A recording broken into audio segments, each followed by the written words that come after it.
Hello everyone and welcome again to psycho. इस video के माध्यम से हम फिजिक्स के जितने भी न्यूमेरिकल हैं उसको सॉल्व करेंगे। ये सभी न्यूमेरिकल आपको वन दौरा के एग्जाम में देखने को मिलेंगे।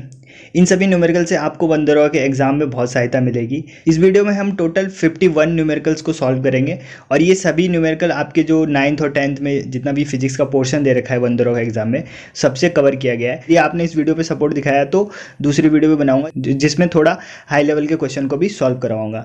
इस वीडियो में जितने भी फिजिक्स के प्रश्न हैं वो सभी रेलवे एसएससी द्वारा हाल ही में विभिन्न एग्जामों में बार बार पूछे गए और जो प्रश्न है वो हमारे सिलेबस के अकॉर्डिंग ही है। मतलब ऐसा नहीं है जो सिलेबस के बाहर है कोई प्रश्न, सब प्रश्न है जो सिलेबस के अंदर ही। वीडियो में आपको कुछ सीखने को मिले तो वीडियो को अवश्य लाइक करें। ओके, तो चलिए शुरू करते हैं। पहला क्वेश्चन है, देखिए क्वेश्चन मैंने हिंदी में नोट किया है क्योंकि टाइम की कमी थी, तो मैं आपको ट्रांसलेट कर दूंगा इंग्लिश में भी, ठीक है। तो देखिए पहला प्रश्न है कि यदि किसी अवतल यानी कि कॉनकेव मिरर का आपतन कोण यानी कि इंसिडेंट एंगल 30 डिग्री हो तो परावर्तक कोण कितना होगा, ठीक है, रिफ्लेक्टेड एंगल कितना होगा, ये पूछा गया है। तो आपको पता होगा इसका तो रिफ्लेक्शन का नियम होता है।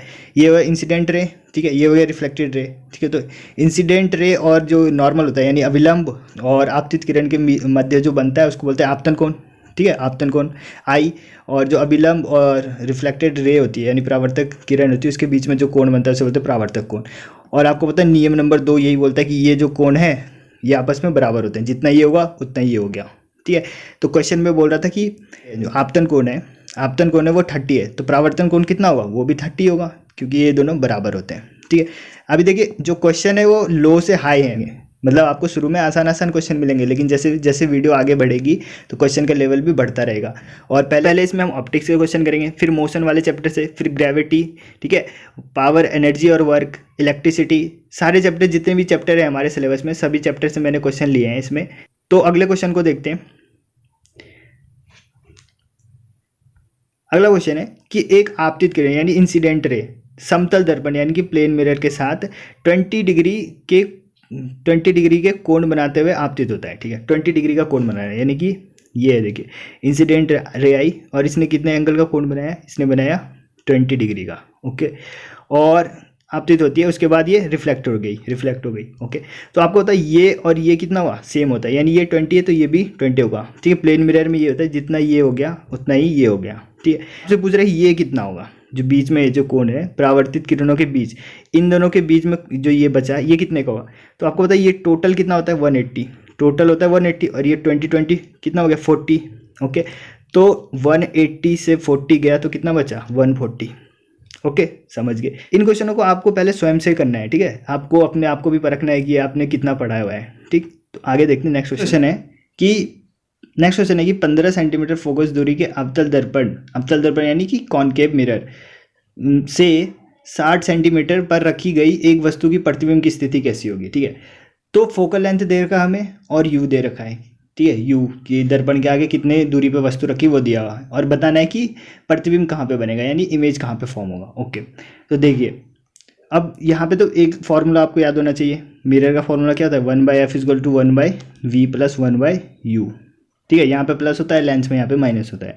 और एक चीज़ और पता होना चाहिए कि जो अवतल दर्पण है, ठीक है, कॉनकेव मिरर है, इसमें जो फोकल लेंथ होती है इसकी कैसी होती है, नेगेटिव होती है। और जो कॉन्वेक्स होता है यानी उत्तल दर्पण होता है उसमें होता है पॉजिटिव, ओके।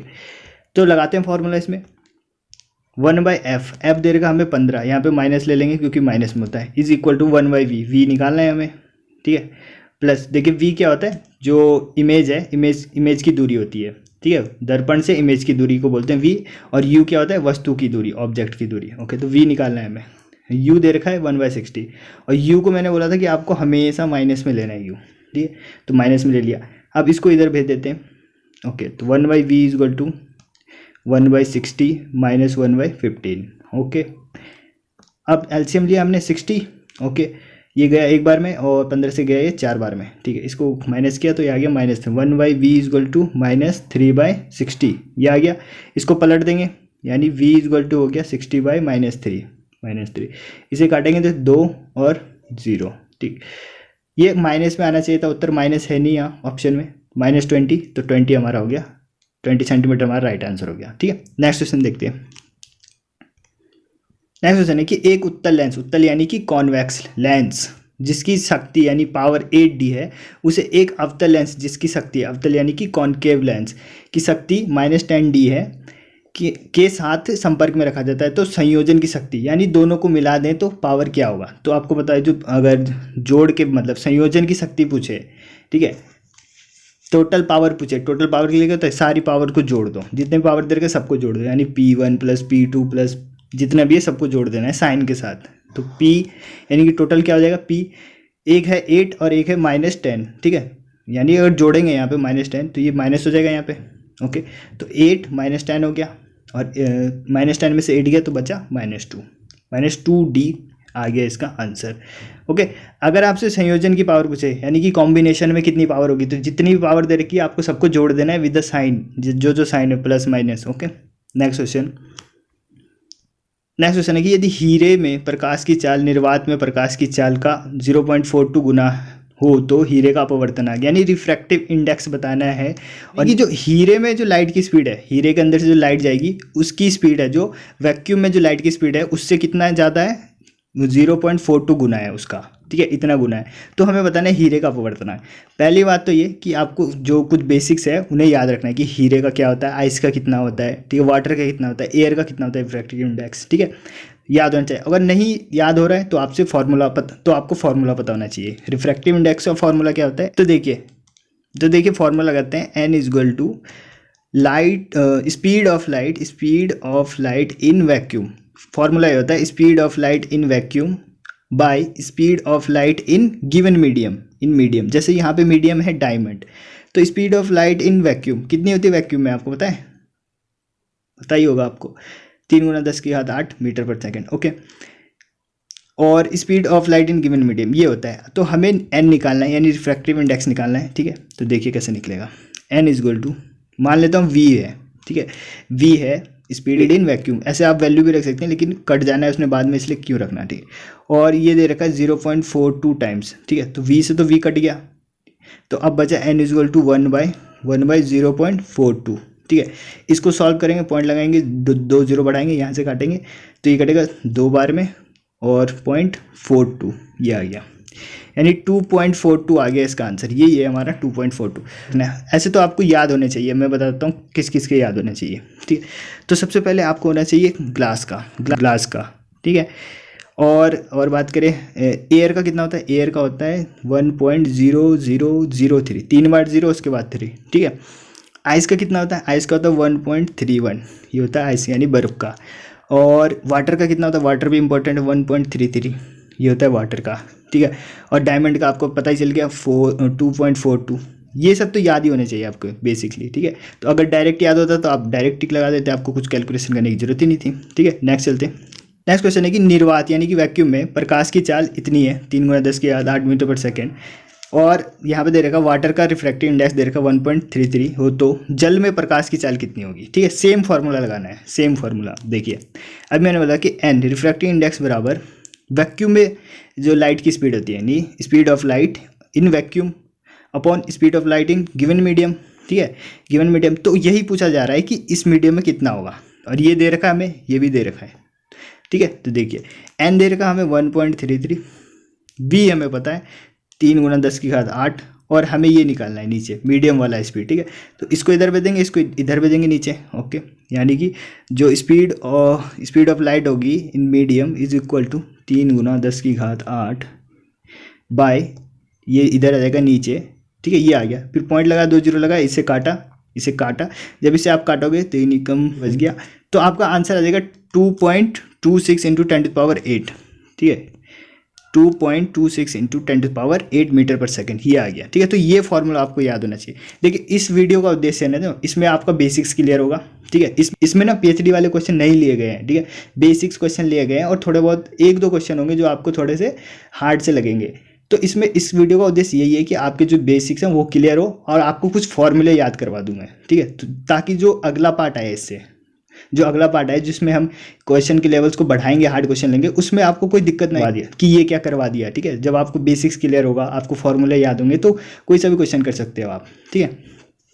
तो इसका फॉर्मूला ये था रिफ्रैक्टिव इंडेक्स का नेक्स्ट क्वेश्चन देखते हैं। नेक्स्ट क्वेश्चन है कि एक वस्तु को 10 सेंटीमीटर की फोकल लेंथ वाले एक कॉन्वेक्स यानी उत्तल लेंस से 20 सेंटीमीटर की दूरी पर रखा जाता है, इसका प्रतिबिंब कितने दूरी पर बनेगा। ठीक है, तो देखिए एफ दे रखा है, यू दे रखा है, और यहाँ पे ध्यान देने वाली बात यह है कि लेंस है यहाँ पे उत्तल लेंस, और लेंस उत्तल लेंस की जो फोकल लेंथ है वो क्या पॉजिटिव होगी। ओके, और लेंस का फॉर्मूला क्या होगा, बीच में माइनस आएगा, तो लग देते हैं डायरेक्ट फॉर्मूले 1/f, एफ कितना हो गया 10, ठीक है, is equal to 1/v, we निकालना है हमें -1/u, और u को हमें कैसे लेना होता है हमेशा माइनस में, यहाँ पे माइनस लिख देंगे और 20, ठीक है, ये माइनस माइनस हो गया प्लस, ठीक है, अब इसको ले जाएंगे उठा के इधर, फिर हो जाएगा ये माइनस, ठीक है, तो 1/v is equal to 1/10 minus 1/20, ये हो गया। एलसीएम लेते हैं 20, ये कटेगा कितनी बार में, 2 बार में, ये कटेगा इससे 1 बार में, ठीक है, तो क्या आ गया 1/v इज इक्वल टू 1/20, इसको पलट देंगे तो ये v की वैल्यू क्या आएगी 20 सेंटीमीटर, ठीक है, ये आ गया आंसर। नेक्स्ट क्वेश्चन देखते हैं।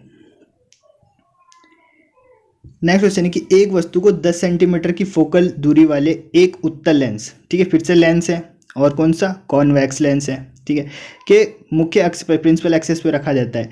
यदि लेंस से वस्तु की दूरी यानी u दे दिया तो प्रतिबिंब कितनी दूरी पे बनेगा। देखिए RRB 2018 में पूछा गया क्वेश्चन है, सारे क्वेश्चन विभिन्न एग्जाम में पूछे गए, तो आप आइडिया लगा लीजिए, आपको लग रहा होगा कि ये आसान क्वेश्चन है, तो ऐसी क्वेश्चन आएगा, 15वां में भी ऐसी क्वेश्चन आएगा, आसान सा क्वेश्चन आएगा, फॉर्मूला बेस्ड, लेकिन थोड़ा सा घुमा देगा वो आपका दिमाग, ठीक है। तो देखिए इसको कैसे करेंगे, देखिए डायरेक्ट फॉर्मूले में रख रहा हूँ, 1/f 1/10 हो गया, ठीक है, 1/v निकालना है माइनस, ठीक है, माइनस क्योंकि लेंस है, अपॉन -30 क्योंकि u को माइनस में ले, ये माइनस माइनस हो गया प्लस, इसको उधर ले जाएंगे उठा के, 1/v हो गया 1/10 माइनस 1/30, ठीक है, एलसीएम लेंगे, 30 आ गया एलसीएम, 3 बार में जाएगा इसे और ये जाएगा 1 बार में, ठीक है, 3 में से 1 गया बचा 2, 1/v इज इक्वल टू 2/30, इसको पलट देंगे, इसे डिवाइड करेंगे तो 15 आ जाएगा आंसर, ठीक है, 15। Okay, next question.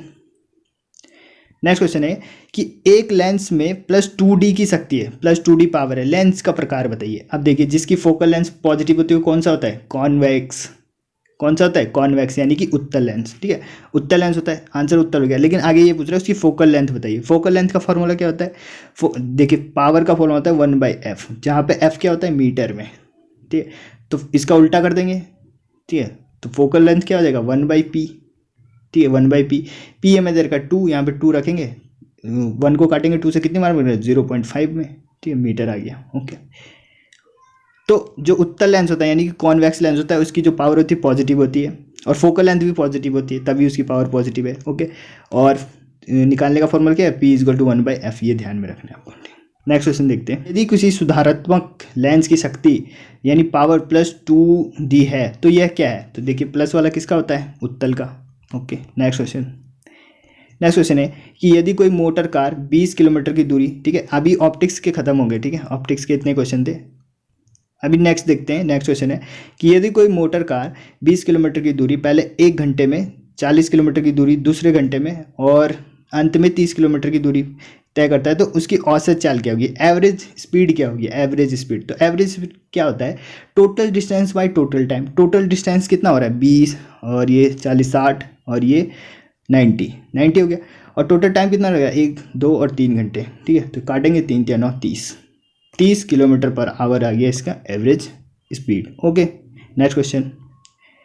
Next question है कि कोई मोटर कार, ठीक है, अपने वेग से, वेलोसिटी से 40 मीटर पर सेकंड से 60 मीटर पर सेकंड 5 सेकंड में बढ़ा देता है, ठीक है, 40 मीटर पर सेकंड से 60 मीटर पर सेकंड 5 सेकंड में बढ़ गया, तो इस कार का त्वरण यानी एक्सेलरेशन बताइए। एक्सेलरेशन क्या होता है, देखिए a is equal to, final velocity कितनी होगी इसकी 60, फाइनल वेलोसिटी, देखिए एक्सेलरेशन का फॉर्मूला होता है a is equal to final velocity v minus U by T, final velocity minus initial velocity by T.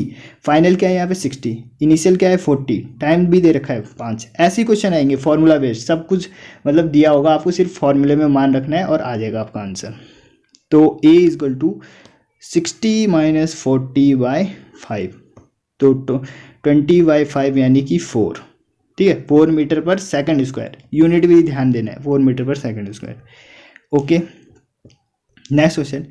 एक वस्तु स्थिर स्थिति से यानी रेस्ट से आरंभ होकर 4 मीटर पर सेकंड स्क्वायर के निरंतर त्वरण से स्थानांतरित हुई, एक्सेलरेशन दे रखा है 4 मीटर पर सेकंड स्क्वायर। 8 सेकंड के बाद इसकी गति कितनी होगी, 8 सेकंड के बाद इसकी वेलोसिटी कितनी होगी, ठीक है। तो इसमें भी कुछ नहीं करना, यही लगाते हैं एक्सेलरेशन का formula, A is equal to final velocity minus initial velocity by T. अब देखिए इसमें इनिशियल वेलोसिटी कितना होगा, 0। क्यों, इसमें लिखा हुआ है, क्योंकि इसमें लिखा हुआ कि रेस्ट से, तो लगा देते इसमें। ए दे रखा है हमें 4, वी निकालना है हमें, यू 0 हो गया, टी दे रखा है 8, यहाँ भेज देंगे 8 को 32 मीटर पर सेकेंड। ठीक है, ये हो गया हमारा राइट आंसर। नेक्स्ट क्वेश्चन देखते हैं। नेक्स्ट क्वेश्चन है कि एक कार, और ये सभी जो क्वेश्चन है ना, ये सभी आपको बुक्स में भी मिल जाएंगे, एनसीईआरटी की जो बुक है ना, उसमें भी आपको ये सभी क्वेश्चन मिल जाएंगे। ऐसा मत समझिएगा कि बाहर से है ये क्वेश्चन, सिलेबस के अकॉर्डिंग ही, सिलेबस में भी है हमारे क्वेश्चन। ठीक, तो क्वेश्चन है कि एक कार विरामावस्था से चलकर, रेस्ट से चलकर 0.1 मीटर पर सेकंड स्क्वायर का एक्सीलरेशन गेन करता है कितने मिनट में, 4 मिनट में। इस कार द्वारा तय की गई कुल दूरी कितनी होगी, डिस्टेंस बताना है टोटल। ओके, तो देखिए इसको कैसे करेंगे। ए दे रखा है हमें 0.1, ठीक है, और टी दे रखा है हमें 4 मिनट। इसको कर देते हैं सेकंड में, क्योंकि जो फिजिक्स में जितने भी आपको न्यूमेरिकल करोगे उसे सबको ऐसा यूनिट में चेंज करके करना है। तो जो समय का जो होता है ऐसा यूनिट होता है सेकंड। तो एक मिनट में होता है 60, तो 4 6 24, 240 सेकंड आ गया इसमें। ठीक है, ओके, टी, और हमें पता क्या करना है, एस बताना है, एस। ठीक है, तो कोई इक्वेशन याद है आपको जिसमें ये सब हो? जी हाँ, पता है हमको। कौन सा, दूसरा वाला इक्वेशन। ठीक है, तो दूसरा वाला इक्वेशन लगा देते हैं। दूसरा क्या, S is equal to U T plus half A T square. तो इसको देखते हैं, एस निकालना है हमें, यू क्या होगा इसमें, 0 होगा। क्यों होगा 0, कार विराम अवस्था से, ठीक है, रेस्ट में थी, तो ये तो पूरा 0 हो गया। तो S is equal to half A कितना है 0.1 इंटू टी का स्क्वायर कर देंगे, यानी 24 का स्क्वायर कर देंगे, 240 का स्क्वायर कर देंगे, 240 का स्क्वायर। ठीक है, इसको काटेंगे, इसे काटा, रुकिए इसको काटते हैं, तो ये कटेगा 0.1 आएगा, ऊपर आएगा 12, 120 और आएगा 240। इसको इंटू करते हैं, 4 लगा, और 12 दूनी 24 और 2 28, 28 हो गया, इतना आ गया। और ये है तो एक पॉइंट इधर आ गया, यानी ये आ गया 2880, ये आ गया।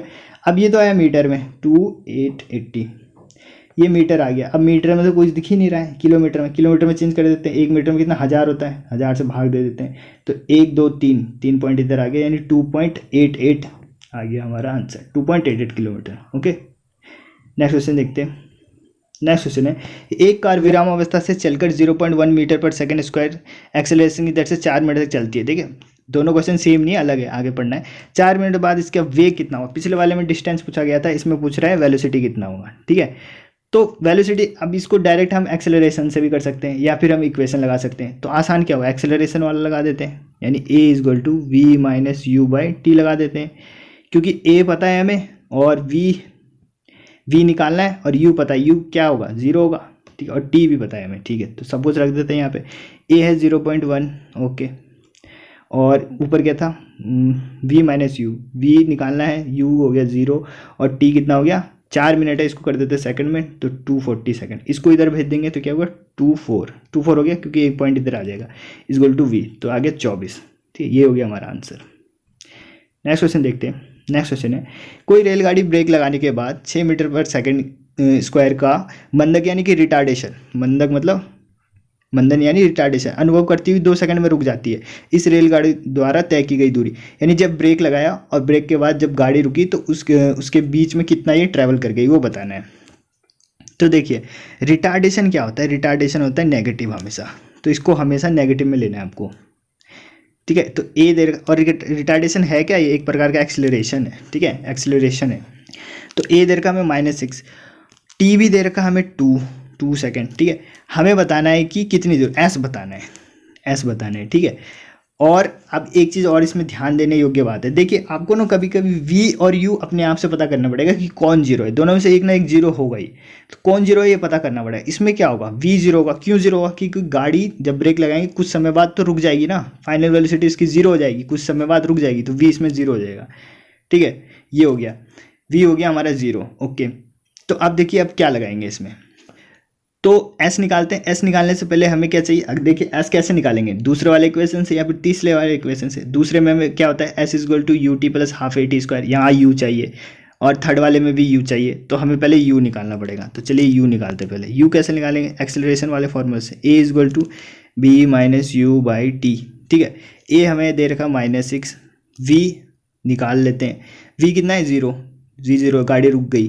u कितना है u, इसे निकालना है। t कितना है 2 सेकंड में रुकी, तो कितना हो गया -12 मीटर पर सेकंड हो गया u की वैल्यू इतनी आ गई। ओके, अब देखिए, अब रखते हैं इसका मान किसमें, थर्ड वाले में रख देते हैं, ठीक है। v square is equal to u square plus 2as, ठीक है। v स्क्वायर 0, u स्क्वायर कितना हो गया था 12 का स्क्वायर करेंगे 144, ठीक है, प्लस 2, a कितना हो गया, a दे रखा है -6, देखिए फिर से लिख देता हूँ मैं, इधर तो हो गया 0, 144, 2as, 2a दे रखा है हमें -6, और s निकालना है, ठीक है। इसको इधर भेज दिया तो 144 माइनस का वो भी, और इक्वल टू 6 दूनी 12 -12 इंटू एस। 12 को इससे काटेंगे कितने बार जाएगा 12 में, और माइनस से माइनस कट गया तो 12 आ गया 12 मीटर एस की वैल्यू, ठीक है, ये आ गया, ठीक है। तो इस टाइप के क्वेश्चन में आपको पैनिक नहीं होना है, आपने देखना है बस कि क्या क्या चीज़ दे रखा है मेरे को, ठीक है। पहले आपको लिख लेना है कि क्या क्या चीज़ दे रखा है, यू दे रखा, वी दे रखा, ठीक है। और यू और वी में से तो एक चीज़ आपको खुद फाइंड करना पड़ेगा कि क्या हो रहा है, यू 0 है या वी 0 है, ठीक है। नेक्स्ट क्वेश्चन देखते हैं। नेक्स्ट क्वेश्चन है कि कोई बस जो कि 20 मीटर पर सेकंड की चाल से चल रही है, ठीक है, इसमें ब्रेक लगाने के कारण 25 मीटर पर सेकंड का मंदक यानी रिटार्डेशन उत्पन्न होता है। ये बस कितने समय में रुक जाएगी, ठीक है, कितने समय में। अब इसमें डिस्टेंस नहीं पूछा जा रहा है, इसमें पूछा जा रहा है कितने समय में रुकेगी। सेम वैसे ही करेंगे इसमें, तो इसमें कुछ नहीं करना, पहला फॉर्मूला लगा देते हैं। पहला फॉर्मूला क्या था, v = u + 80, सिंपल सा फॉर्मूला लगाते हैं। v क्या है इसमें 0, क्योंकि गाड़ी रुक जाएगी 0, u हमें पता है कितना है 20, और a पता है हमें -25, और t हमें निकालना है। इसको इधर भेज देंगे तो -20 = 25t, -25t, माइनस से माइनस कट गया, ये 25 इसके नीचे आ गया, 4 और 5 से काटेंगे 4 को, कितना मिल जाएगा 0.8 सेकेंड आ गया आंसर, 0.8 सेकेंड, ठीक है, समझ गए आप। नेक्स्ट क्वेश्चन देखते हैं कि एक पत्थर जिसका द्रव्यमान 10 kg है, ठीक है, उसका मास, द्रव्यमान मतलब मास 10 kg है, और उसको 2 मीटर पर सेकंड के वेग से फेंका जाता है, ठीक है, इसकी वेलोसिटी दे दी इतनी, उसका संवेग यानी कि मोमेंटम कितना होगा। तो मोमेंटम का फॉर्मूला होता है P = mv।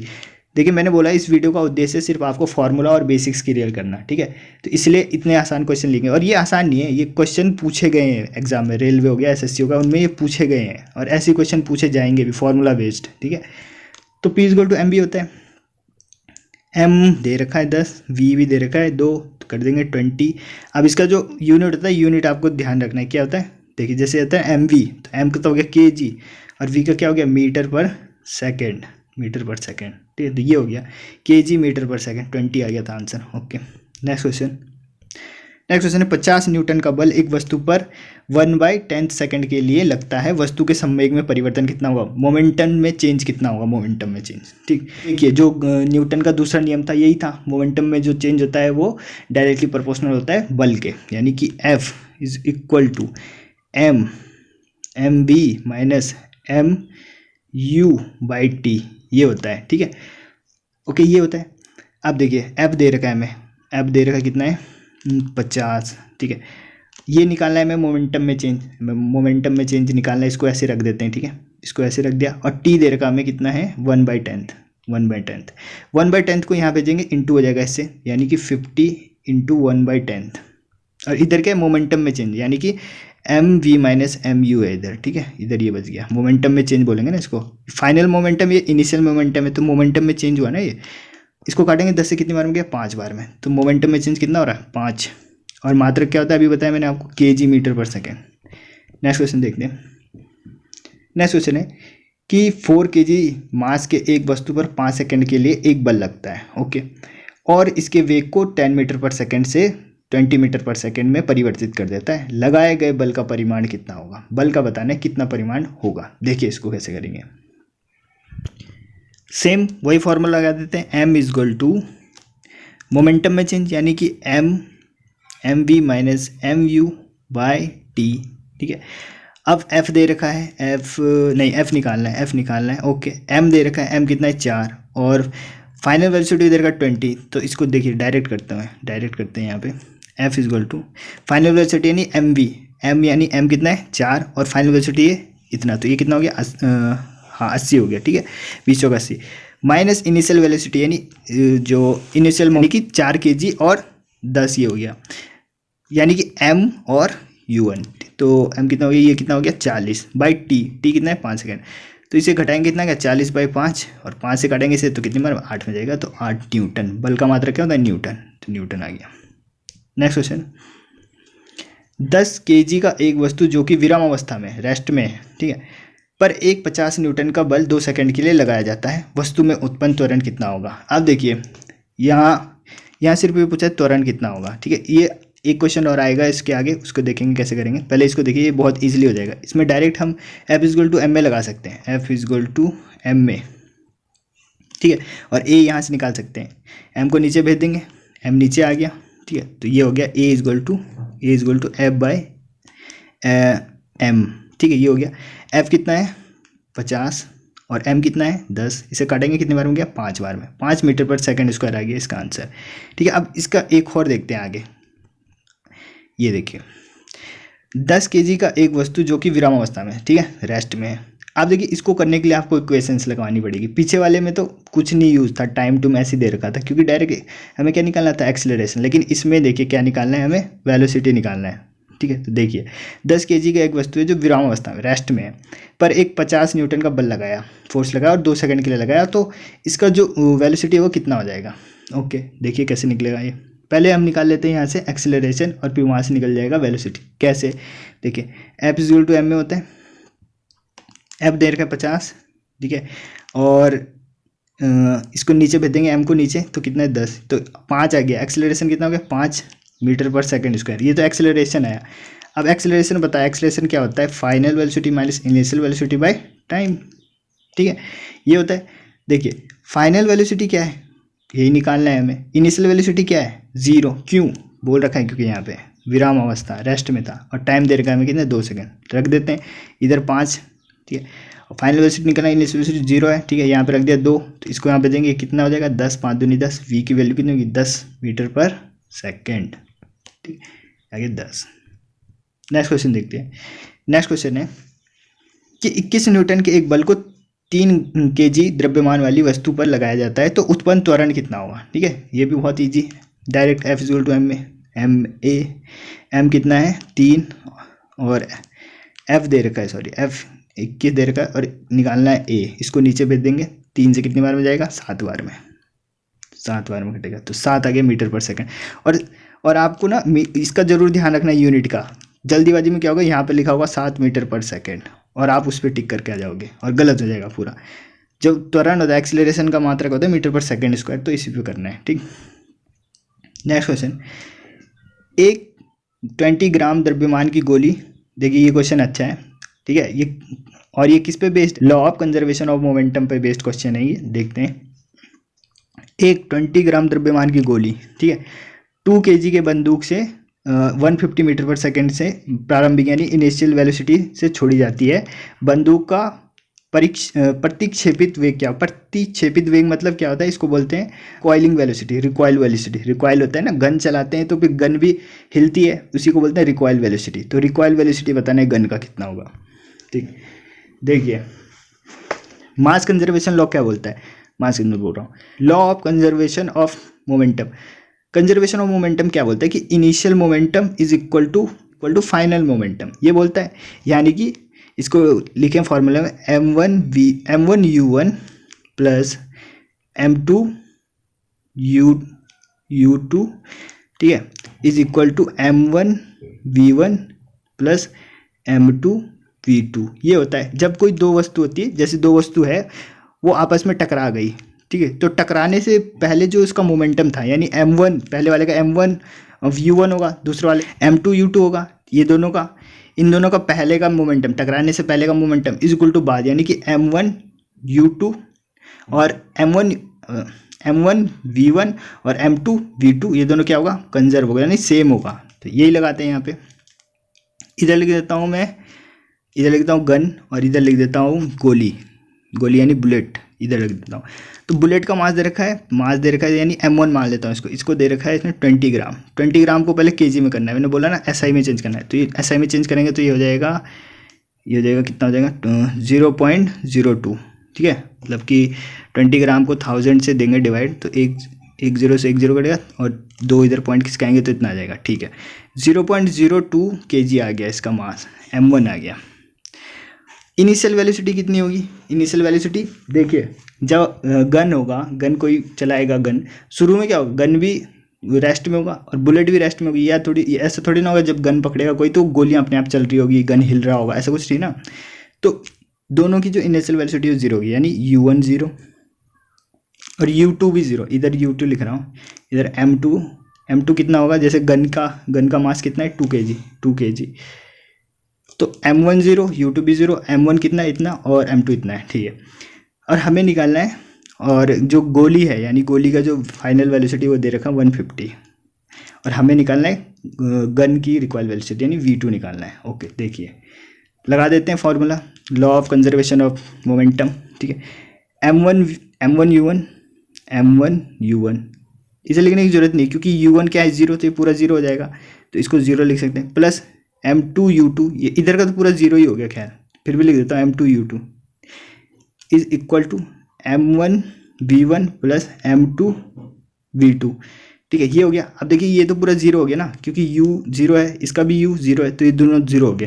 तो अब इधर बता 0 equal to m1 v1 plus m2 v2 ये हो गया। इसको इधर भेज देंगे तो हो जाएगा minus m1 v1 equal to m2 v2।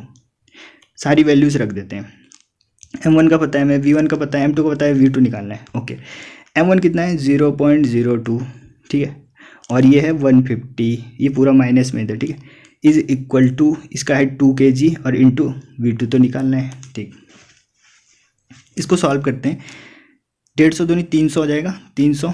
ठीक है, 300 और 2 पॉइंट के बाद 0 लगाएंगे यानी 3 हो गया, तो इधर हो गया 3 हो गया, और ये आ गया 2 इंटू v2। इसको नीचे भेज देंगे, 3 का आधा हो गया 1.5 इज इक्वल टू v2। ठीक है, अब ये देखिए माइनस में चल रहा था हमारा, इधर ये माइनस में आना चाहिए, यहाँ पे ये क्वेश्चन आंसर गलत है, यहाँ पे आना चाहिए -1.5 मीटर पर सेकेंड। क्यों? और ऐसे भी ये देखिए जो रिकॉइल वेलोसिटी होती है वो हमेशा नेगेटिव होती है। ठीक है, रिकॉइल वेलोसिटी हमेशा नेगेटिव होती है, तो इसका आंसर आ गया -1.5 मीटर पर सेकेंड।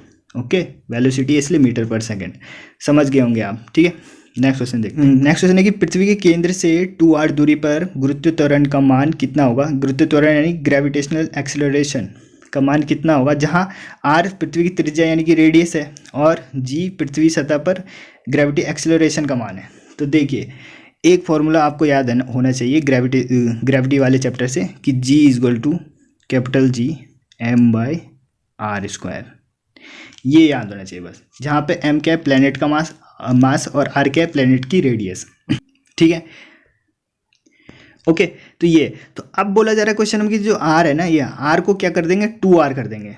तो r को देखिए 2r, देखिए पहले ये था g is equal to capital G m/r², अब इस r को कर देंगे यानी g डैश, g तो यही रहेगा, m ऐसे ही रहेगा, r को कर देंगे 2r करेंगे तो इसका स्क्वायर करेंगे तो 4r हो जाएगा ना, 4r। अब जब इसको काटेंगे भाग देंगे इसमें, देखिए मतलब g1 में मैं g का भाग दे रहा हूँ। ठीक है, g1 में मैं g का भाग दे रहा हूँ, तो क्या हो जाएगा, g1 क्या था कैपिटल G m/4r और g is equal to m/r, r², 4r² था ये। ठीक है, r² से r² कट गया, m से m कट गया, g से g कट गया, तो अब इसको इधर भेज दूंगा तो क्या हो जाएगा, g dash is equal to क्या हो जाएगा 1/4 इंटू जी, ये हो जाएगा, और यही है हमारा आंसर ऑप्शन नंबर डी में। ठीक है, इस जी को ऊपर भी लिख सकते हो आप इंटू करके, यहाँ पे भी लिख सकते हो, ये हो गया हमारा आंसर। नेक्स्ट क्वेश्चन देखते हैं। नेक्स्ट क्वेश्चन है, मान लें कि काल्पनिक ग्रह जिसका द्रव्यमान यानी मास और रेडियस दोनों पृथ्वी का आधे हैं, दोनों। ठीक है, मास भी आधी है, रेडियस भी आधे हैं। यदि पृथ्वी की सतह पर जी एक्सेलरेशन जी है तो उस ग्रह का गुरुत्व एक्सेलरेशन कितना होगा? ठीक है, सेम यही फॉर्मूला लगाना है फिर से, यानी जी इजगल टू जी m/r²। ये तो हो गया पृथ्वी का। ठीक है, पृथ्वी का हो गया। अब जी डैश का बताते हैं, जी डैश में बोल रहा है कि द्रव्यमान आधा है यानी m/2 और क्या है, रेडियस भी आधी है, रेडियस भी आधी, यानी इसका आधा करेंगे तो ये हो जाएगा 1/4, 1/4 हो जाएगा क्योंकि स्क्वायर हो जाएगा 1/4 आर स्क्वायर, ठीक है 1/4 आर स्क्वायर। अब फिर डिवाइड कर देते हैं, जी डैश में जी का डिवाइड दे देते हैं, जी डैश क्या था जी m/2 अपॉन यहाँ था नीचे था 1/4 आर स्क्वायर ये था, ठीक है, अपॉन जी m/r स्क्वायर, ठीक है, जी से जी कट गया, ठीक है, m से m कट जाएगा, r से r कट जाएगा नीचे, ठीक है। अब देखिए क्या बचेगा, ये पलट जाएगा, ये ऊपर 4, ठीक है, ये ऊपर पलट जाएगा ऐसे करके, ठीक, इसको पलट देते हैं ऊपर करके, ठीक है। तो जब ये पलटेंगे हम, देखिए जी डैश अपॉन जी, यहाँ क्या बचा था, यहाँ बचा था m से m कट गया था 1/2 बचा था, ठीक है, इसको पलट देंगे 1/4 बचा था, इसको पलट देंगे 4/1 हो जाएगा, ठीक है, पलटने के बाद 4/1, ठीक है, इससे काटेंगे 2 बार गया, ठीक है, 2 आ गया इधर काट कूट के सब 2, ठीक है। यहाँ पेन नहीं है मेरे पास इसलिए मैं ढंग से लिख नहीं पा रहा हूँ, ठीक है, आप जब अपनी कॉपी में करोगे तो ढंग से लिख पाओगे, ठीक। तो 2 आ गया इधर, जी डैश की वैल्यू चाहिए हमें उस प्लैनेट का, तो जी को इधर भेजेंगे, यानी जी डैश इक्वल टू 2g, यानी 2 गुना होगा उससे, तो यही है हमारा आंसर, 2 गुना। ओके, नेक्स्ट क्वेश्चन यही है, एक ग्रह जिसका द्रव्यमान और तीव्रता दोनों पृथ्वी का द्रव्यमान और तीव्रता से डबल है, इस बार डबल है, ठीक है।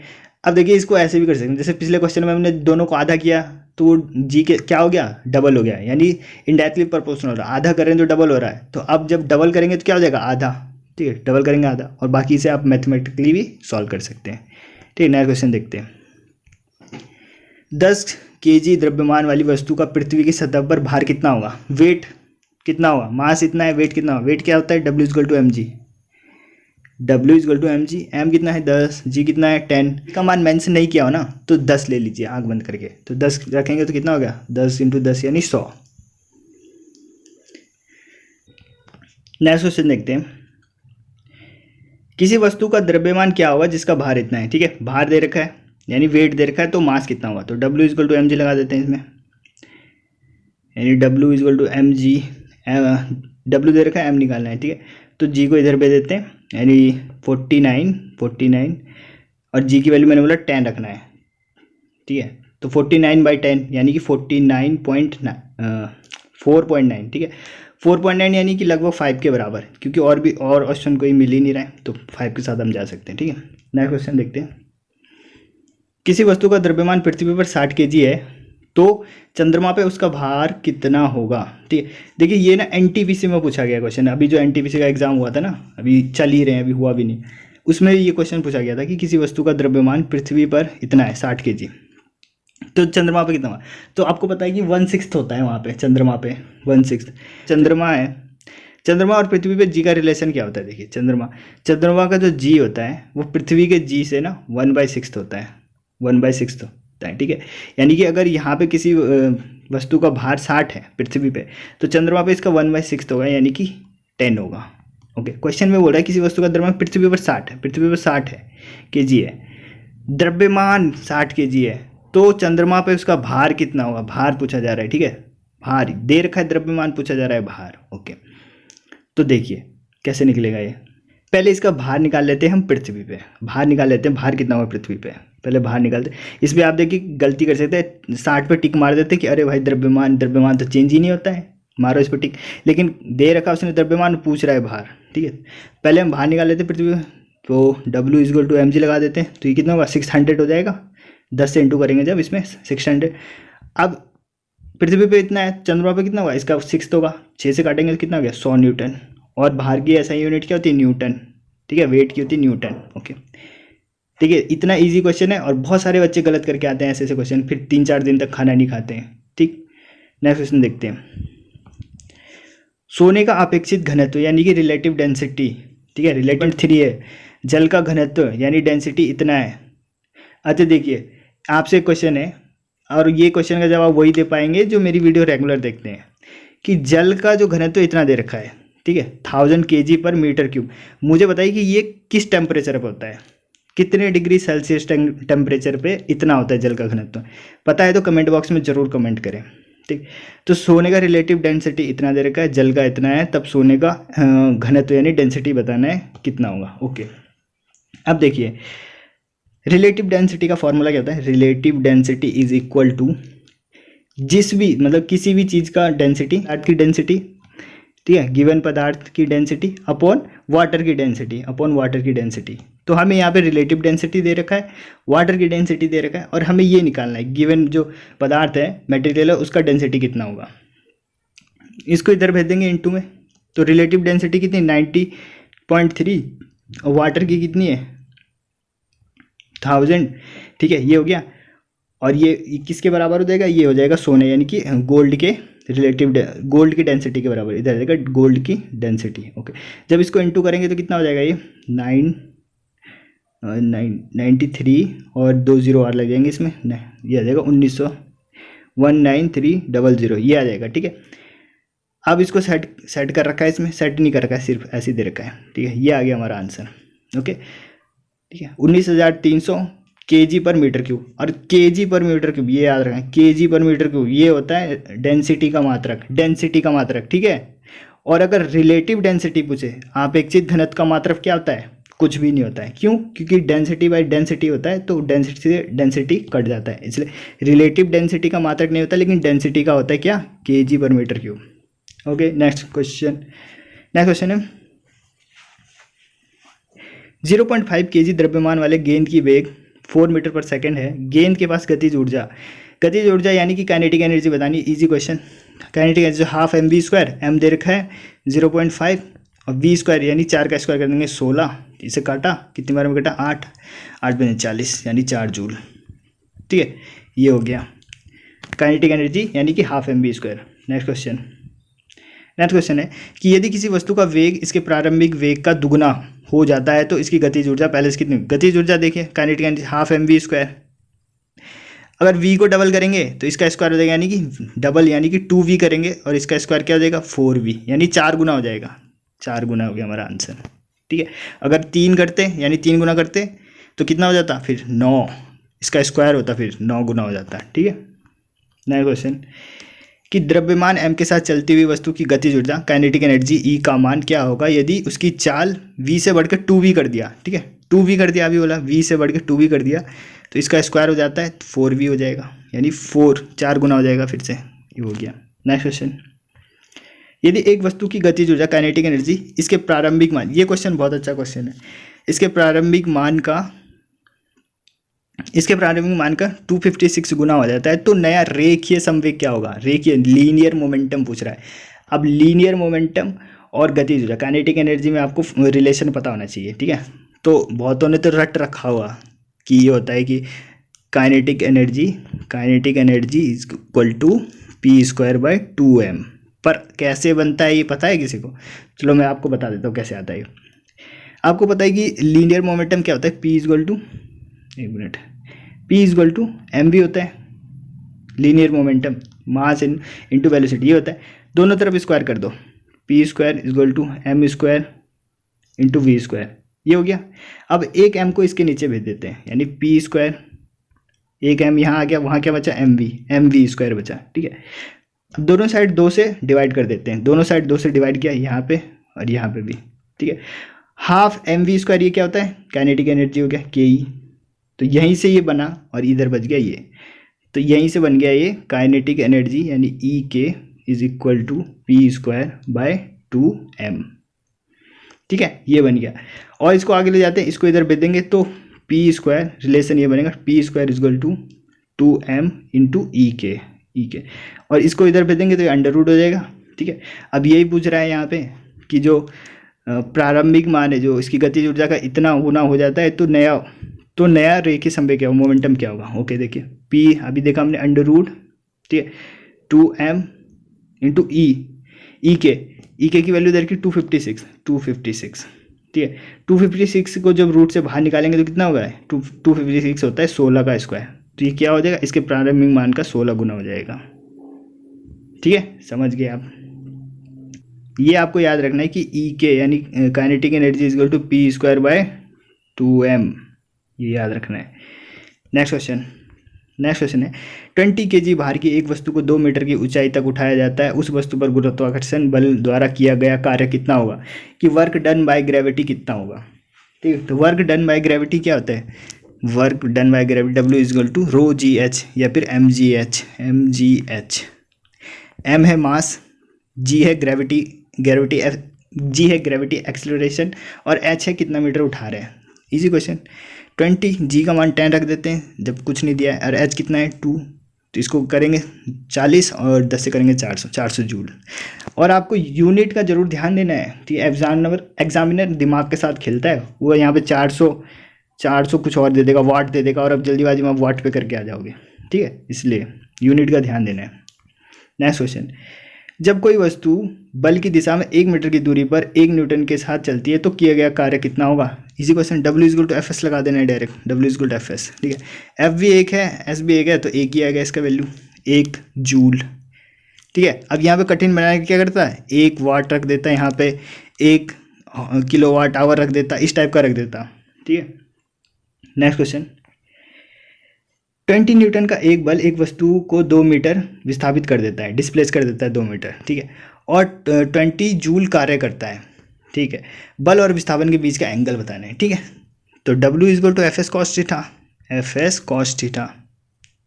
ये सारे फॉर्मूले जो मैं बोल रहा हूँ आपको नोट करनी है अलग से कॉपी में, ठीक है, या फिर अलग से एक पेज पे नोट करना है। जब आपका एग्जाम होगा तो एक दिन पहले उस पर एक नज़र मार के जाना है, ठीक है। तो देखिए इस पर वर्क दे रखा हमें 20, और एफ भी दे रखा 20, ठीक है, और ये भी दे रखा 2, कॉस थीटा निकालना है, ठीक है। 20 से 20 कट गया, इधर गया 1/2, 1/2 is equal to cos theta, और 1/2 कितने पे होता है, 60 पे। कॉस थीटा की वैल्यू 1/2 कितने पे होती है, 60 पे होती है ना। 90 पे कितना होता है, 0, 0 पे कितना होता है 1, ठीक है। ये तो याद होगा आपको। 45 पे कितना होता है 1/√2, तो याद होगा। खैर नेक्स्ट क्वेश्चन, 5 kg के एक वस्तु को 2 मीटर की ऊंचाई तक उठाया जाता है, इस प्रक्रिया में कितना कार्य लगा, ठीक है। ओके, फिर लगा देते हैं हम mgh की ग्रेविटी के द्वारा कितना काम किया गया। अब इस बार दे रखा है हमें g की वैल्यू दे रखा है, mgh लगाते 5 mg, g कितना है 9.8, और h दे रखा है 2, ठीक है। 5 दूनी 10 यानी 98 जूल, 5 दूनी 10, 1 पॉइंट इधर आ जाएगा 98 जूल, ठीक है। नेक्स्ट क्वेश्चन, मोहन का वजन 40 किलोग्राम है तथा वह 10 सेकंड। ये देखिए ये क्वेश्चन बहुत अच्छा है, और ये मैंने बहुत बार करवाया अपने टेस्ट सीरीज में, ठीक है, क्योंकि ये मुझे लगता है ये बहुत इंपॉर्टेंट क्वेश्चन है, ये आ सकता है, ठीक है। मोहन का वजन 40 किलोग्राम है तथा वह 10 सेकंड में 50 सीढ़ियाँ चढ़ सकता है, ठीक है। प्रत्येक सीढ़ी की ऊंचाई इतनी है, तो मोहन की शक्ति कितनी होगी, ठीक है। इसमें पहले हम क्या निकालते थे, देखिए शक्ति क्या होता है, कार्य करने की दर, W/T। तो W निकालते थे पहले, और W कैसे निकालते थे, वर्क डन बाय ग्रेविटी यानी mgh के द्वारा, W is equal to mgh। और उससे पहले क्या निकालते थे, h, और h कैसे निकलेगा, टोटल कितनी सीढ़ी चढ़ रहा है, देखिए 10 सेकेंड में 50 सीढ़ी चढ़ रहा है, ठीक है, और एक सीढ़ी की है इतनी 15, तो 15 सेंटीमीटर है और 50 सीढ़ी चढ़ रहा है, तो कितनी होगी लेंथ, 15 × 50 कर देंगे, ठीक है। 15×5 = 750 मीटर, तो टोटल उसकी ऊंचाई हो गई। तो यहाँ से निकाल देते हैं W निकालें 40 यानी mg 10 ले लेते हैं क्योंकि उसने कुछ बोला नहीं, और 750 ये हो गया ऊंचाई। इसको सॉल्व करते हैं, ठीक है। तो 1 2 और 3 0 तो पहले लगा देते हैं, इसको इंटू कर देते हैं, 5 को 20, हाँसी लगा 2, 7 को 28, 28 2 30, इतना आ गया, ठीक है। 1 2 3 4 5 0 और 3, ठीक है, 1 2 3 4 5, ये आ गया। P इज इक्वल टू होता है W/T, तो W/T कर देते हैं। T कितना है 10, 1 0 से 1 0 कट गया, ठीक है। तो क्या आ गया आंसर, ये 1 0 ज़्यादा क्यों आ रहा है हमारा। मेरे जैसे बेवकूफ़ी मत करना एग्जाम में। मैंने क्या किया, यहाँ सेंटीमीटर में दे रखा था, इसको मैंने मीटर में चेंज ही नहीं किया, ठीक है। तो ऐसी बेवकूफ़ी मत करना। 750 सेंटीमीटर आ रखा था, ठीक है, इसको मीटर में करते हैं, 100 से करेंगे तो यहाँ 1 पॉइंट इधर लग जाएगा, 1 जो से कटेगा, यहाँ पे 7.5 आ गया, ठीक है। अब फिर से निकालते हैं W इज इक्वल टू होता है mgh 40 10, और ये कितना आया था 7.5, ठीक है, 7.5, इससे करेंगे तो 75 हो जाएगा, 75 की करेंगे 40 से तो 1 0 आ गया, ठीक है। 20 और 30 ये आ गया, 3000 आ गया, 3000 बाई टाइम कितना है 10, इसे काटेंगे इससे तो कितना आ गया 300 वाट आ गया आंसर, ठीक है। तो ऐसी छोटी छोटी गलती नहीं करनी है आपको। नेक्स्ट क्वेश्चन, एक गेंद को 10 मीटर की ऊंचाई से गिराया जाता है, ये ज़मीन पर टकराती है और 2.5 मीटर की ऊंचाई तक वापस उछलती है। टकराव के दौरान गतिज ऊर्जा यानी कि काइनेटिक एनर्जी में कितने % की लॉस हुई। बहुत बढ़िया क्वेश्चन है, बहुत बढ़िया क्वेश्चन। ठीक है, इसको देखिए कैसे करेंगे। देखिए, तो पहले तो यहाँ पे एक करेक्शन करना है, गतिज नहीं होगा, यहाँ पे स्थितिज होगा, पोटेंशियल एनर्जी होगा यहाँ पे। ठीक है, यहाँ पे पोटेंशियल एनर्जी है, स्थितिज ऊर्जा। देखिए क्या होता है, पहले देखते हैं कि 10 मीटर की ऊंचाई से गिराते हैं तो पोटेंशियल एनर्जी क्या होगा। ठीक है, पोटेंशियल एनर्जी यानी कि रो इज इक्वल टू क्या होता है, mgh, यही होता है पोटेंशियल एनर्जी। ठीक है, m पता है हमें, m नहीं पता हमें तो m ही ले लेंगे। ठीक है, g पता है हमें और h पता है। ठीक है, तो P1 निकालते हैं पहले, पोटेंशियल एनर्जी P1। ठीक है, m नहीं पता, m को ऐसे छोड़ देते हैं। ओके, g 10 ले लेते हैं और h है हमारा 10, तो ये हो गया 100m।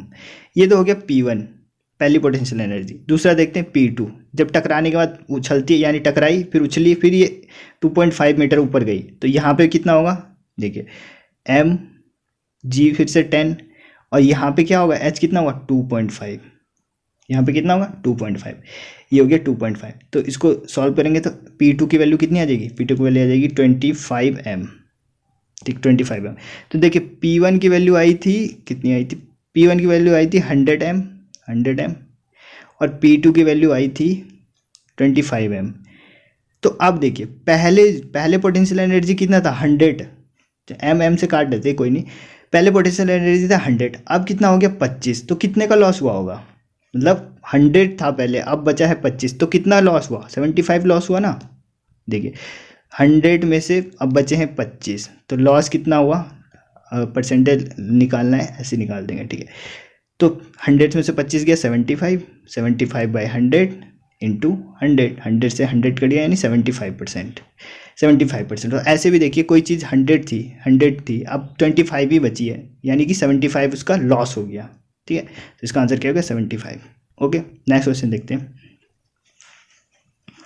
नेक्स्ट क्वेश्चन है, किसी विद्युत चालक से किसी भी क्रॉस सेक्शन से 2 कूलाम का आवेश 1 सेकंड प्रवाहित होता है तो इसमें उत्पन्न करंट कितना होगा। ठीक है, इजी क्वेश्चन है बहुत। I इज टू Q/T लगा देना है, सिंपल। ठीक है, I इज टू Q/T, तो करंट ही पूछ रहा है, I का Q दे रखा है 2 और टाइम दे रखा है 1, तो 2 हो गया इसका 2 एम्पियर, 2/1 यानी 2 एम्पियर। ओके, नेक्स्ट क्वेश्चन है कि किसी ऐसे तार के प्रतिरोध क्या होगा जिसमें 2 वोल्ट विभवांतर लागू किया जाए। 2 विभवांतर यानी कि वोल्टेज लागू किया जाता है, तार से करंट का प्रभाव 1 एम्पियर है। ओके, तो पूछा रहा प्रतिरोध यानी कि रेजिस्टेंस, ओम का नियम लगा देते हैं, R इज टू V/I।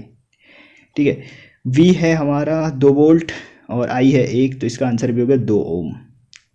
आपको मात्रक का जरूर ध्यान रखना है, यूनिट का, 2 ओम। ठीक है, नेक्स्ट क्वेश्चन, 10 ओम के प्रतिरोध में 1.5 एम्पियर की विद्युत धारा बहती रहती है। ठीक है, बनी रहती है, तो 1 मिनट में निष्कासित ऊर्जा की मात्रा, एनर्जी कितनी होगी। ठीक है, एनर्जी किस फॉर्म में निकलेगी, जब इलेक्ट्रिसिटी प्रवाहित होती है तो एनर्जी किस फॉर्म में निकलती है, हीट एनर्जी में। हीट एनर्जी का फॉर्मूला क्या होता है, H इक्वल टू PT होता है, इक्वल टू VIT होता है, इक्वल टू I²RT होता है, I²RT होता है। इतने सारे फॉर्मूले होते हैं, तो हमें देखना है कि कौन सा यूज़ करना है, जो हमारे पास गिवन होगा वो यूज़ करेंगे। देखिए हमें करंट दे रखा है और R भी दे रखा है और T भी दे रखा है, तो हम इसे यूज़ कर सकते हैं I²RT को, तो H इज टू I²RT लगा देते हैं, I²RT।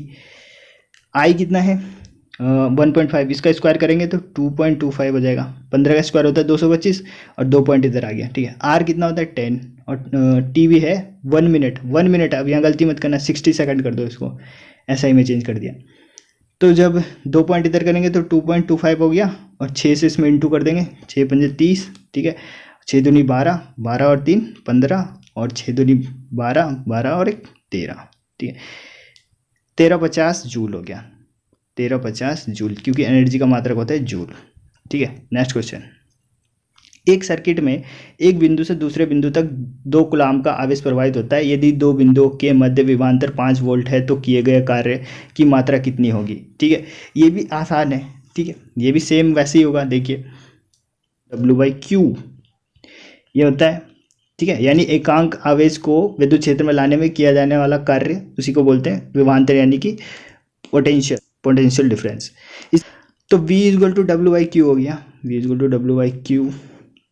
W कितना है, W तो निकालना है, ओके W निकालना है, और Q दे रखा है हमें 2 और वोल्टेज 5, तो 5 यहाँ रख दिया। W निकालना है, W कैसे रखते हैं, Q दे रखा है हमें 2, तो इसको इधर भेज देंगे तो कितना हो गया 10 जूल, क्योंकि कार्य का मात्रा होता है जूल। नेक्स्ट क्वेश्चन, किसी बल्ब से 220 वोल्ट पर 2 एम्पियर की धारा प्रवाहित होती है, तो बल्ब के फिलामेंट का रेजिस्टेंस कितना होगा। ओके, रेजिस्टेंस सिंपल सा क्वेश्चन है, R is equal to V upon I लगा देना है। V कितना है 220, I कितना है 2, काट दिया 110 ओम, ठीक। नेक्स्ट क्वेश्चन, एक घंटे में 50 वोल्ट विभवांतर से 960 कूलाम आवेश को स्थानांतरित करने में उत्पन्न हीट, ठीक है, उत्पन्न हीट एनर्जी बताना है, ठीक है। तो हमें इस समय सबसे पहले क्या है, आई निकाल लेते हैं। आई का फॉर्मूला क्या होता है, Q बाई टी। Q दे रखा है 960 बाई T दे रखा है हमें 1 घंटा, 1 घंटे कर देते हैं सेकेंड में, ठीक है, 60 × 60, ठीक है, ये हो गया सेकंड। इसे काटेंगे, 0 से 0 कट गया, ओके, इसे काटेंगे 6 × 6, ठीक है, 6 × 36 16, और ये बच गया 16/60 हो गया, ठीक है। इसको यहीं लग देते हैं 16/60, ऐसे छोड़ देते हैं इसको, ओके। ये हो गया हमारा क्या, आई हो गया ये। अब लगा देते हैं V पता है हमें और I पता है हमें, और निकालना क्या है, हीट। तो एक फॉर्मूला होता है VIT लगा देते हैं, H is equal to VIT। V पता है हमें, V कितना है 50 वोल्ट, I हमें अभी पता चला कितना है 16/60, और T कितना है सेकंड में लिखना है 60 × 60। क्यों, क्योंकि आवर में है, आवर को पहले मिनट में किया, फिर मिनट को सेकंड में कर दिया। 60 से 60 कट गया, इसलिए नहीं काटा था मैंने उस टाइम, ठीक है। 60 से 60 कट गया, अब इसको इंटू करते हैं, 16 पंजे 80, 80 की इंटू करेंगे 60 से, देखिए 100 × 60, ठीक है। इसको करेंगे 8 × 48, 48 और कितने 0, 3 0, 1 2 3 0, ठीक है। अब आंसर के अकॉर्डिंग सेट करते हैं, एक पॉइंट यहाँ लगाएंगे तो 1 10 और निकल जाएगा, यानी 4.8 × 10⁴ जूल, ये आ गया option number C, okay. Next question देखते हैं। नेक्स्ट क्वेश्चन है कि एक बिजली के बल्ब को 220 वोल्ट के स्रोत से संयोजित करने पर 0.5 एम्पियर विद्युत धारा लेती है, बल्ब की शक्ति क्या होगी, पावर क्या होगी, ठीक है। तो पावर के फॉर्मूले में आपको पता होना चाहिए, P इक्वल टू, देखिए जो एनर्जी का याद कर लिया ना आपने हीट का, तो उसमें से सब में से TT हटा दीजिए। जैसे VIT था तो VI, ठीक है, I² RT था तो I² R, ठीक है, एक हो गया V²/R, ये होता है, ठीक है। ये 3 फॉर्मूले होते हैं। तो इसमें से देखते हैं क्या क्या है हमारे पास, I है और V है, I और V है, तो ये वाला लगा देते हैं, P इक्वल टू VI लगाएंगे। V है 220 और I है 0.5, तो इसको करेंगे 0 10 10 और 11, ठीक है, एक पॉइंट यहाँ लगेगा वाट, 110 वाट आ गया, ठीक है। नेक्स्ट क्वेश्चन देखते हैं। नेक्स्ट क्वेश्चन है, बिजली के बल्ब पर 220 वोल्ट और 100 वाट अंकित है, बल्ब का प्रतिरोध कितना होगा, ठीक है, R कितना होगा, ओके। तो आपको पता चला P इक्वल टू होता है VI। यहाँ से हम निकाल लेते हैं क्या, I निकाल लेते हैं, ठीक है, I निकाल लेते हैं, तो V को यहाँ नीचे भेज देते हैं, ठीक, V को नीचे भेज देते हैं। तो पावर है 100 और वोल्टेज है 220, इसको काटा, ठीक है, तो इसको ऐसे छोड़ देते हैं 10/22, ये आ गया I की वैल्यू, ठीक है। अब ओम का नियम लगा देते हैं, R equal to V upon I. V कितना है 220 और V अपॉन I कितना था, I था हमारा 1/22 शायद, 1/22 नहीं 10/22 था, ठीक है। इसको पलट देते हैं, यानी R इक्वल टू 22 × 22/100 और 22/10, ठीक है। इसको काटा, अब बचा 22 × 22 का स्क्वायर, यानी 22 का स्क्वायर होता है 484 ओम, 484 ओम आ गया इसका आंसर, ठीक। नेक्स्ट क्वेश्चन देखते हैं। हमारा नेक्स्ट क्वेश्चन है कि किसी, और ये आपका होमवर्क क्वेश्चन है, ठीक है, आपको ये बताना है, इजी क्वेश्चन है। हीटर की शक्ति इतनी दे रखी है और वोल्टेज इतनी देर की 2 घंटे के लिए, और एनर्जी बताना है। इजी सा क्वेश्चन है, एनर्जी वाला फॉर्मूला लगाना है, बिजली बिल वाला, ठीक है। और एक ये भी आपका होमवर्क क्वेश्चन है, लास्ट के 2 क्वेश्चन है, ये होमवर्क क्वेश्चन है, और इसका आंसर आपको जरूर बताना है कमेंट के माध्यम से, जिससे मैं कि समझूँ कि आप लोगों ने लास्ट तक वीडियो देखी है। और इस वीडियो में मैंने क्वेश्चन का लेवल मैंने नॉर्मल रखा होता, लेवल के क्वेश्चन चाहिए तो आप कमेंट के माध्यम से मुझे अवश्य बताएं, तो मैं एक और वीडियो बना दूंगा उसमें 50 क्वेश्चन की, जिसमें इससे हाई लेवल के क्वेश्चन लिए जाएंगे। गाइज वीडियो आपको अगर पसंद आई तो वीडियो को लाइक करें, चैनल को आपने सब्सक्राइब नहीं किया तो चैनल को सब्सक्राइब करें। मिलते हैं अगली वीडियो में। जय हिंद।